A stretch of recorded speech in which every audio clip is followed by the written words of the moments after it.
want to thank our sponsor, Vertex Watches, who are a British heritage brand that meets Swiss engineering to create hard-working, functional and reliable watches. They produce a nice selection of timepieces, but my personal favourite is the Monopusher 45 or MP45, that is a direct descendant of watches worn by World War II soldiers who defused unexploded enemy ordnance in 1945. They have two different versions in the MP45 and MP45 Heritage, and they come in either automatic or manual with a 40mm case, superluminova manoeuvre and a sapphire crystal. Pick up yours now and check out their accessories while you're there via vertex-watches.com. Thank you and enjoy.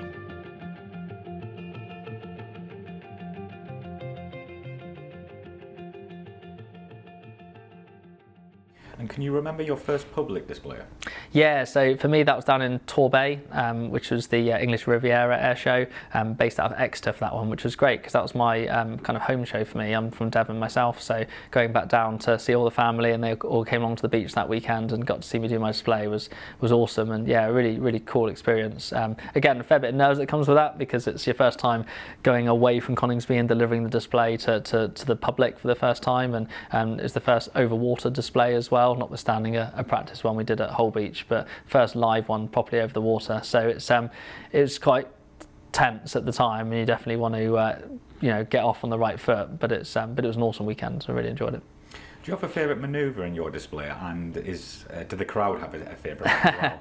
It's a good question. I personally, I really enjoyed showing off the extremities of the jet from going really fast to really slow in a short space of time, and I think the ability to do that in Typhoon is really impressive. So if you see my sequence from this year, you'll notice one bit where I come down the crowd line at 100 feet and then I break away from the crowd and I do a really aggressive 9G loaded barrel roll away from the crowd, and that bleeds off about 400 knots in that barrel roll, which is just incredible amounts of speed to wash off during that time. So you're pulling away from the crowd, you're pulling 9G, you're aggressively bleeding off about 400 knots or so, and the idea is you roll out from that manoeuvre pointing back towards the crowd at about 150 knots, and then you just take that last 20, 30, 40, 50 knots off. So you end up at about 110, 120 knots pointed back towards the crowd. But I particularly enjoyed that because you go from whooshing past the crowd at 600 knots, which is transonic, you're pretty fast at that point, to then coming in at 110 knots where you're really slow. And that's probably the only time during my sequence when I also got to look out the window and enjoy it a bit, because I'm not fighting the G, and actually see the crowd line and the detail and watch and see the venue and all the rest of it. So for me personally, I particularly enjoyed that bit. I think from the crowd point of view, again, you'll have to kind of ask them and canvas opinion, but I think the 5 aileron rolls went down pretty well, and again that's something that we've done new for this year, those kind of consecutive rolls where you kind of just keep the jet rolling, and that was always kind of fan favourite when I talked to a lot of the people on the ground. Well, something I've never seen before is the crowd rear arrival. Yeah, definitely. Yeah, glad you mentioned it. So that was again new for this year, and it's something that again a courtesy of being shadowing a year before, because it required a lot of paperwork and staff work to get approvals to get that activity done. So approvals both from my chain of command, but also the Military Aviation Authority, the Civil Aviation Authority, to make sure it was safe and sensible, and we'd risk analysed it to make sure that there was no risk to the public in terms of overflying the spectators, which is pretty non-standard at an air show. So a lot of work went into that in 2024 to get that approved, and then when it came to flying it as part of the display, it was just an awesome way to start the show. And again, I've never seen a crowd rear arrival from a Typhoon because I was always in the Typhoon doing it, so I don't know what it's like, but certainly the feedback I got from the guys and girls on the ground was that it was a really cool way to start the show. It was very loud, it was very, obviously the reheat's in by that point, so you've got a jet directly over the top of you. And I think that was the unique thing for me, is that it wasn't the punchiest bit of the display, it wasn't the most aggressive bit of the display, I spin it up a lot quickly after that, but the unique thing was actually looking up and seeing a Typhoon directly over the top of you, which is quite unique at an air show, to have an aircraft, particularly a jet, a fighter jet, directly over the top of the crowd with the reheat in. So yeah, I particularly enjoyed doing that, and yeah, hopefully there'll be more of that in the future. So how many air shows in the year? Is there quite a lot? And are you overseas as well? Yeah, so we ended up doing 3 overseas this year. So we went to Denmark, to Finland, and to Turkey to help with the Typhoon deal to sell those guys the Typhoon. And we also did a multitude of English shows. We went to about 23 to 24 different locations across the year, and we did 43 displays during that time, outside of obviously the training I've already covered off. So a really busy season, particularly up there with some of the busiest we've ever had. And that involves from May to October, kind of every weekend, displaying at different venues to different people. So very busy, and lots of different families days and non-public events thrown in there as well. And do you have to change your display for each venue, or is it exactly the same each one?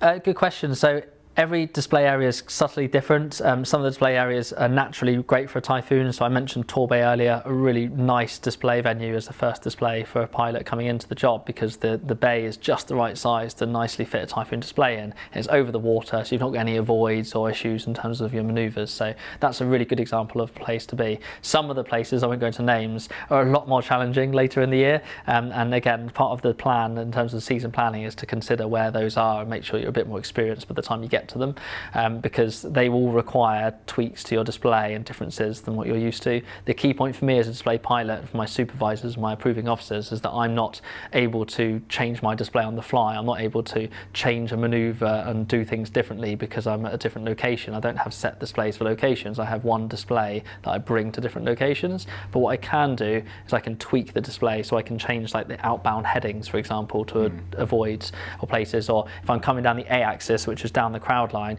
I can brake a bit earlier than I'm used to, or a bit later than I'm used to again avoid something that's out in the display area. So again, a lot of that analysis is done a couple of weeks beforehand to identify those risks and come up with a sensible plan to mitigate them and make sure that the Typhoon display that I'm bringing to that venue adheres to the flying display directors' avoids and issues they've got with their display area, but is also safe for me to do. And clearly there's some locations we do get bids for, which you look at and you just go, I'm just really sorry, I can't put my Typhoon display in there for whatever reason. And often it's because it's a massive built-up area in the display area, which I'll be fully aerobatic upside down over housing estates, which is just not something we do in the UK. So it's something we have to consider quite deeply.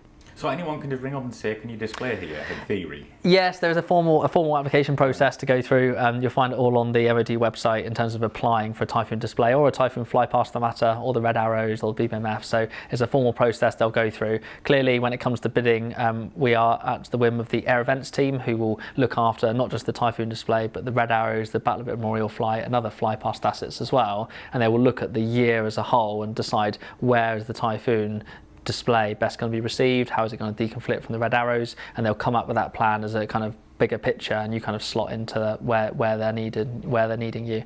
But in terms of initial applications, yeah, we get absolutely hundreds from every year from all over the place, and it's kind of up to them, up to us to then decide where it's appropriate that we go on each weekend. Chelsea, get on that website. Yeah, see what you can do. Yeah. What was your favourite air show this year? Oh, good one. I liked a lot of different shows for different reasons. And there's a few different personal highlights in there, but for me, purely selfishly, I'd say RIAT is probably the high point for me of my year, and I say that because first of all, it's my birthday on the Sunday, so I got to display on my birthday, which was an awesome experience. And RIAT's such a unique experience, as you can tell, with the amount of jets and people and just the collective gathering of aviation enthusiasts. It's a really buzzing place to be at, and you definitely feel that when you get there and you enjoy that. So a huge, great big long crowd line with loads of aviation enthusiasts. Flying on my birthday, and then I was extremely privileged this year to win the Paul Bowen Trophy for the best solo jet demonstration, and again that was awarded on Sunday on my birthday, and that was just a high point for me in terms of life, getting that recognition as the best solo jet display, and then just all the stuff that came with that. And I joked with my wife at the time and said it's all down here from now, darling. I've hit my high. That's it. We're all downhill from here. And she did talk about, well, marriage and kids are up there. I said, yeah, they're up there as well. But RIAT was definitely up there as well. It's in amongst. I won't go through the order of which was more important, but it was a great weekend for sure, and we really enjoyed ourselves as a display team. Yes, let's talk about RIAT a bit more. Was there a lot more planning that goes into it? Obviously, it's the biggest military air show probably in the world. Yeah, so from the flying display side of the house, there's no much more than any other average display venue. So it's a really nice display area actually. RIAT. It's a nice open area with not many avoids, nice long crowd lines. So from a flying point of view, there's not too much different to it. We also do a photo shoot on the way in with the Cessna Skyvan, which is quite good. So we do some air-to-air photography with those guys on the way in. But really, in terms of the display aspect, there's not much different. What is different is the massive amount of PR stuff that happens on the ground outside of the display flying. So unlike many venues where I'll fly in, fly out, or I'll do a bit of PR in the morning and then I'll go to the airport to fly that afternoon, RIAT, you're at the location you're displaying at, and as you know, the displays are from first thing in the morning to the afternoon. It's a full packed day, and people want to make the most out of you being there, so you'll end up doing lots of different autograph signings, some media interviews, some corporate sponsorship. There's all sorts at RIAT, and it's a really good time for me to chat to people and meet people across the airshow circuit, and that's great in many respects because it means that I get out there and I get to see people and we can engage. But you do have to be really careful because they do allow for very long days where you're working hard, and often you're working a lot harder outside of the cockpit than inside the cockpit because you're trying to meet all these different people. So one of the things we've done in the last few years, which is really important, is come up with an itinerary for the day and schedule me into certain media interviews and certain corporate sponsorship deals at certain times to kind of protect me and also give me that a bit of crew duty bubble before I go flying where I'm kind of protected from all that, and I can then get into my zone, get into the cockpit and deliver a safe and exciting display. And do you interact with the other display teams and pilots? Yeah, to an extent. Mostly the socials in the evening, because that's when you kind of all come together. Everyone's kind of so busy during the RIAT days themselves that you don't really see much of the other teams and the acts because they're all busy doing their own kind of media sponsorship stuff, or they're busy preparing for their flying displays, which will be at different times of the day than you are. But you do see them during the Met brief in the morning, and you see them in socials in the evening for sure. And it's a really good time, like I mentioned earlier, with that European Airshow conference, to get all the display acts together and just have a good old catch up, because we're all very similar people from different cultures across the world, but we all love display flying, we all love jets, so getting everyone together, it's a unique experience. Yeah, do they still have the famous hangar parties, like at the end of the show? On the yeah, they do. Again, they're probably better enjoyed by some of the support staff that come to the show, because as a pilot, I'll be flying back the next day, so I'll have a beer to celebrate the award, and that's pretty much about it. I can't really go to town, whereas I think a lot of the other trades and people that enjoy RIAT can really let their hair down and enjoy it. I don't necessarily think it's a hangar party anymore. I went to an awards evening and they have a big marquee set up with lots of stuff, but regardless of the context, it's still just a nice chance to get everyone together, which is great. I want to ask as well, I've always noticed, so let's say you're displaying it's 2 minutes past 10. If you miss that slot, you can't display anymore. So is that true? To an extent, it depends on the location. So some of the big international air shows like RIAT, you've got a little bit of tolerance, but they are very strict, quite understandably, because everyone has that kind of 10-minute slot and the entire program is built on there. And they have some really unique acts at RIAT that they want to prioritise later on in the day. And there might be the chance to, reslot you in later on, but they can't just sit and pause the rest of the air show while you sort your problems out. So it's quite a strict place, somewhere like RIAT, where you have to be on time. I really obviously strove to be plus or minus 5-10 seconds wherever I went around the airshow season, to do my crowd arrival kind of on time every time. However, I was very aware that if I were late for whatever reason, if the jet was having issues, I jumped to the spare, or there was some kind of problem, most other air shows that are a bit smaller than RIAT are more than happy to accept a slight delay, because Typhoon display, PBMF, the Red Arrows are generally quite hard hitters in terms of their display items, and a lot of people come out to see us. So if I'm 5 minutes late into my slot for Blackpool Airshow, for example, they'll be fine with that. They'll make some adjustments and we'll have to tweak it. And yes, it's not ideal, but they're quite happy to still accept me a few minutes late because they still want a Typhoon display. Whereas other bigger international shows, if you lose your slot, then yeah, potentially that's you done for the day. So timing, it becomes very important, and especially when you're transiting to a venue from somewhere else, you need to plan it out very carefully. And how did you find interacting with the public? Did you enjoy it? Because you must have to be on all the time. Yeah, no, I did enjoy it. It's really good. And one of the nicest things about it is that you're talking to like-minded people. So I'm a spotter at heart myself. I love jets. I love seeing aircraft flying, and I've done so since I was a younger boy and went to air shows, like I said earlier. So chatting to these people is all it comes naturally, because we have shared interests and we talk about the stuff that we both find exciting. One of the best bits, I think, of the year would be definitely talking to like the the younger generation. So talking to, generally teenage people that are kind of in that kind of years of their life where they're considering options, and a lot of them are interested in joining the Air Force, and not just as pilots, but as all sorts, air traffic controllers, engineers, regiment. There's absolutely loads of options out there. So chatting to those sort of people and understanding that they are the future, and what I say and what I do has a impact on them is hugely rewarding. So getting to engage with them was definitely a high point. You must have signed so many autographs by now. You do. I sign a lot of autographs, yeah, and it is a strange thing that, again, you go from just being an average Joe to suddenly being in the spotlight for a year and having lots of things like autograph signings, which it blows your mind when you first start doing it and becomes pretty natural after a while. And again, it's just part of the parcel, really. Yeah. Apart from yours, did you have a favourite display this year from other teams or? Oh, good question. There was lots of really good stuff out there. I have to think about this very carefully. I think it's awkward for me to say because it's a direct competitor, really, if you look at it that way in terms of RIAT particularly, but I really liked the Spanish Typhoon display. I thought it was really impressive. I think he was probably a bit liberal with his speed limits because he was pretty transonic a couple of times where you have to be careful, and I'm certainly held to a certain limit, which I'm not sure he was, but in terms of throwing the jet around, I think he gave a really good display as a Typhoon display, which was quite impressive. And then I think the Reds did really well this year. I think they put together a really good display with some new manoeuvres, and it was great to see the Lancaster as well before it obviously goes in for its deep servicing. So I think it's been a really successful year from all the teams, but I think the Spanish Typhoon was pretty impressive.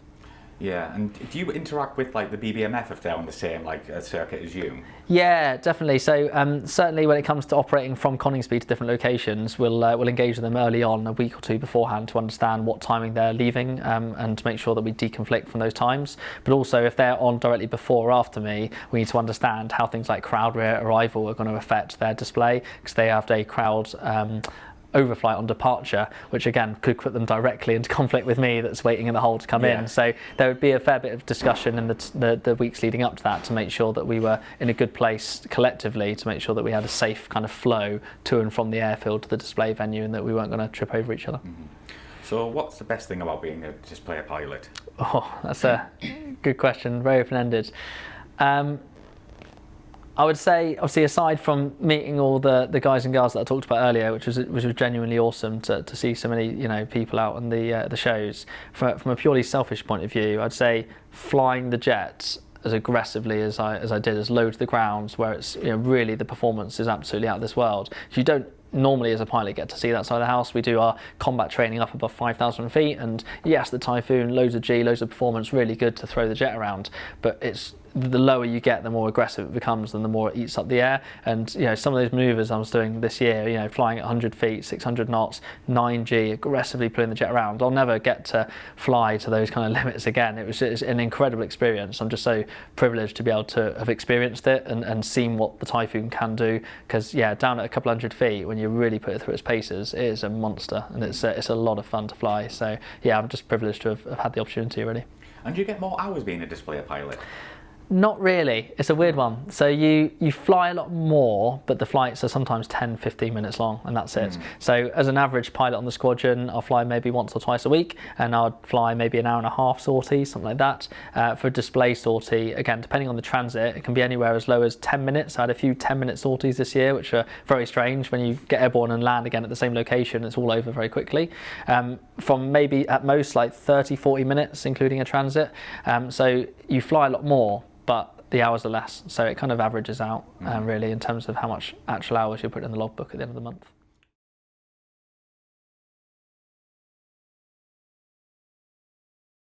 And we've got some personal ones to wrap up here, and a few from our viewers, if you're happy with that. So Nath, do you have any hobbies? So I do. It's a bit nerdy for me to reveal, but I'm quite happy to go for it. I quite enjoy astronomy, so you'll often find me in the back of the garden with a big telescope, just kind of gazing up at the stars and trying to get some good astronomy stuff done. So and I also like gaming. Again, very nerdy, but I do enjoy my PlayStation. So PlayStation and astronomy, I would say, are my two hobbies when family life allows, which having two young sons doesn't often allow me much time these days. What's the fastest you've been in Typhoon? So I've gone up to Mach 1.6, which is our release to service limit. The Typhoon will go above and beyond that, it'll go Mach 2 and beyond. But we have a release to service limit, both in terms of height and speed that the RAF puts on the aircraft. And again, unless it's operationally required that you go faster, we generally don't need to go faster than that. So Mach 1.6 is kind of the limit that I've been up to, and I've been up to that a few times as part of air tests and various platforms. And generally at height, so it doesn't feel like much because you're up at 20, 30, 40,000 feet. So it doesn't look like the world's rushing past, but you feel like you're going fast. The aircraft is humming away, vibrating, because you are really throwing it through the sky at quite a rate of knots. So yeah, Mach 1.6. Favourite aircraft you've flown? I have to think carefully because the obvious choice is. Whoa. So again, it depends on the context. It depends entirely if you're talking about, to fly in terms of a public display. Typhoon absolutely smashes anything else out of the water because it's such a pleasure to fly and show off that performance. But in terms of the character, in terms of what it had done for us over so many decades, I would say the Tornado is probably my favourite aircraft. Based on, it was just more mechanical. You got into it, you smelt it, you felt it. You actually had to be careful with the aircraft, look after her. The Typhoon is incredible. It's like that Formula One car compared with like a rally car with the Tornado, where it's a bit more down and dirty. So just very different aircraft types depending on what you're interested in. So I would say on balance, notwithstanding the display stuff I specifically talked about, Tornado probably the best. Nice. Controversial opinion. Yeah. One you would like to fly, either past or present?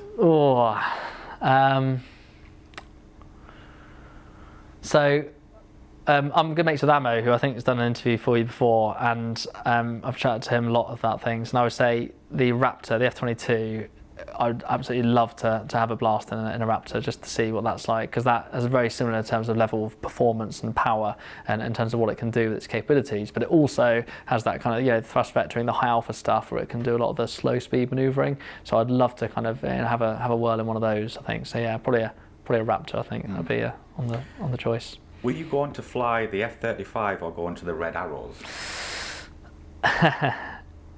So I'm not a huge fan of the 35. I think it's an incredible war-fighting platform in terms of what it can do. In terms of flying it doesn't have that same level of appeal to me that flying something like a Typhoon or something like that does. So I would have to lean towards the Red Arrows. Again, no immediate aspirations to join the Reds. I can't reveal anything to you now on this camera, but never say never. That's something I would consider in years to come, and say I'd probably lean towards the Reds rather than the F-35. So will you go back onto a frontline squadron? So I'm very lucky and fortunate enough to be staying on 29 Squadron post this display. So for the next couple of years at least, I'll be going back to instructing on the squadron. So, and that's great in two ways. It first of all means that stability for me and my family means that I'm still in the same place. But also it's great for the display world that I can now supervise and help the next at least couple of years pilots go through their training and help offer them advice, having kind of done it all myself recently. So yeah, I'll stay on the squadron and help supervise future Typhoon displays. And do you enjoy the instructing part? I love it, yeah. I think it's really rewarding, and it's a lot more rewarding than I perhaps thought it would, or had to give it credit for initially. So taking someone that's, they're a pilot, they're qualified, they know what they're doing, but taking them up to the point where they can actually operate a Typhoon and fight effectively with it. And on some 1v1 combat scenarios, you'll start the fights and they'll be a bit rubbish at things, and you teach them and you instruct them over the radio at the time. It's a dynamic environment, but by the end of the sortie, 45 minutes later or so, you're looking over your shoulder because they've got offensive on you and they're making the most of the, you've maybe made a BFM error, so you rolled the wrong way or done something silly, and they've capitalised on that, and they're suddenly really aggressively offensively behind you. You're like, yes, good, you've got it, great, this is great news. And then you get down, you get a real sense of kind of just a rewarding kind of feeling, going, oh, I feel like I've contributed to something there. This person is now a better pilot as a result of what I've taught them. So it's a really rewarding experience, and something that I'm still really enjoying even a couple of years in.